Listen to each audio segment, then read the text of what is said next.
member for Windsor West. Thank you, Mr. Speaker. I stand today to follow up with a question I had in the House of Commons once we resumed this parliamentary session related to a surprise announcement that was made in my community with regards to allowing the Ambassador Bridge and the Canada Transit Company a new border crossing between Canada and the United States.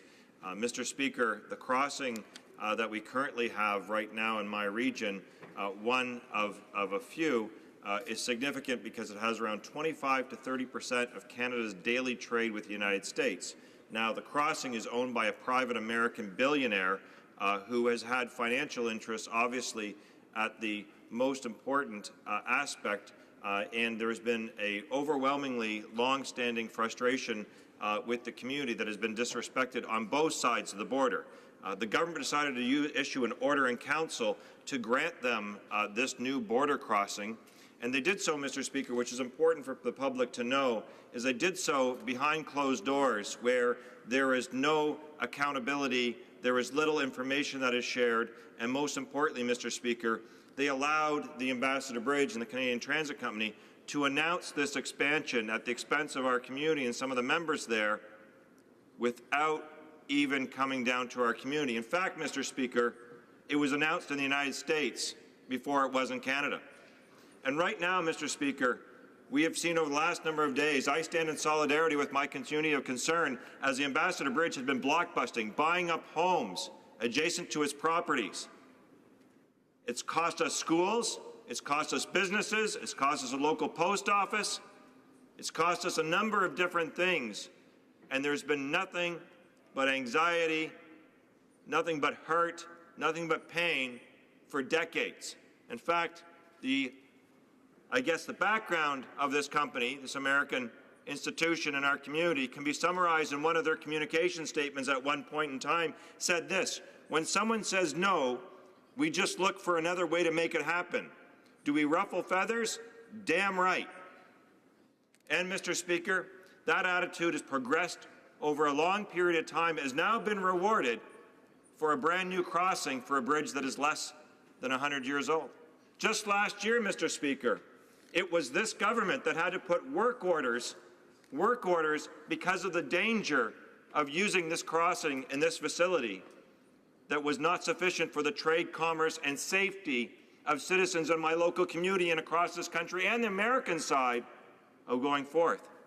And they did this through a cabinet order, no announcement. And, Mr. Speaker, I've been this place enough to know, and I've seen it in my community many, many times, often not even invited, for re-announcements where the government will come down and send members time after time again.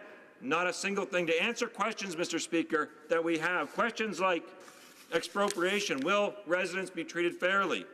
Noise and traffic, closures, air quality, dust mitigation, what is going to happen with that? The Ambassador Bridge doesn't have a history of complying. In fact, Mr. Speaker, in the United States, the owner and management was incarcerated for not following the process in the United States with regards to a public project over there. So this government has refused to come to our community, has refused to answer these questions. And I would ask that the parliamentary secretary, because I can't say whether or not the minister is here, but I can tell you that it's likely going to be the parliamentary secretary, sadly today, no disrespect, that will have to follow up on these very pertinent questions. That is 30% of our daily trade with the United States and is at the heart of my city and the residents that I represent. Hear, hear. The Honorary Parliamentary Secretary to the Minister of Transport. Mr. Speaker, I'd like to thank the member for Windsor West for his question. And indeed, our government recognizes the importance of ensuring a continued flow of trade and travellers between Windsor and Detroit. It is one of Canada's most important Canada-USA border crossings, and I know the honourable member shares that same priority.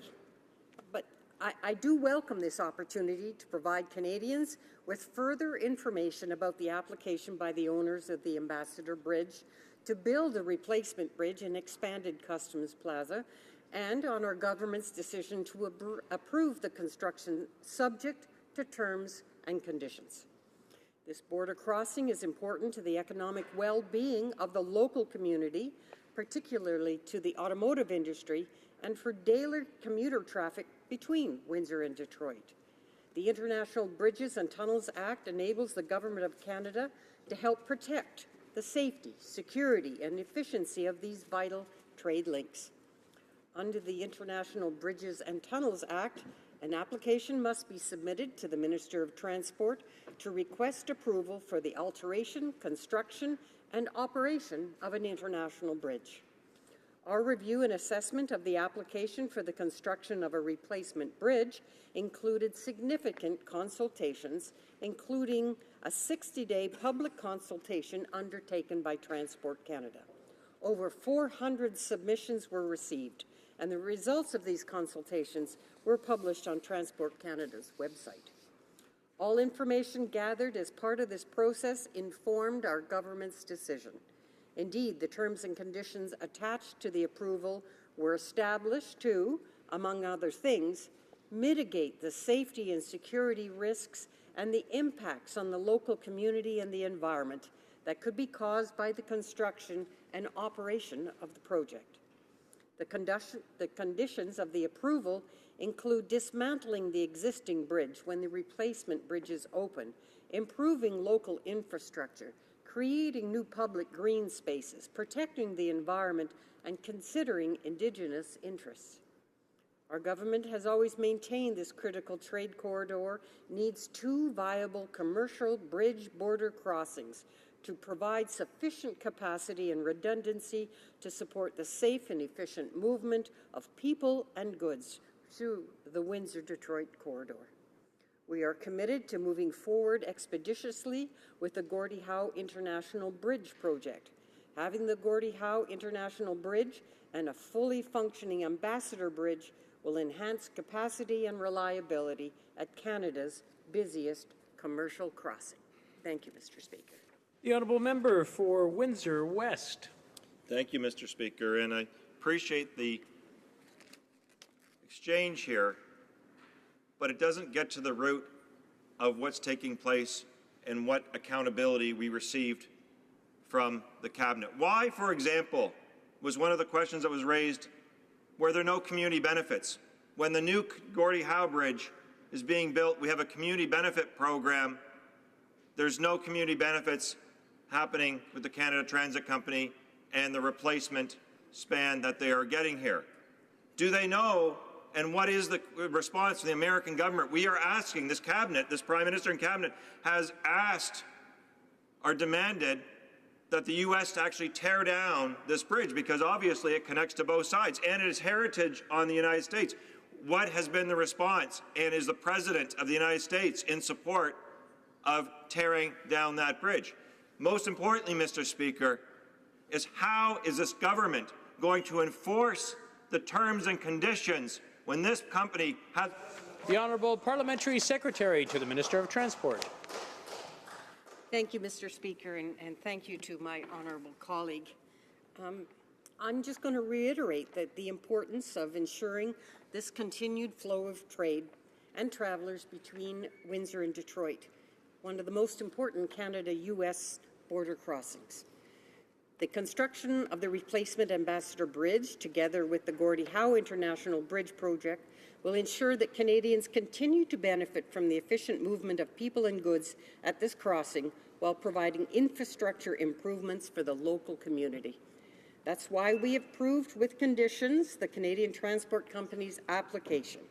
But the conditions of the approval include dismantling the existing bridge when the replacement bridge is open, mitigating local community impacts, improving local infrastructure, creating new public green spaces, and protecting the environment. This will ensure the efficiency, safety, and security of the crossing and mitigate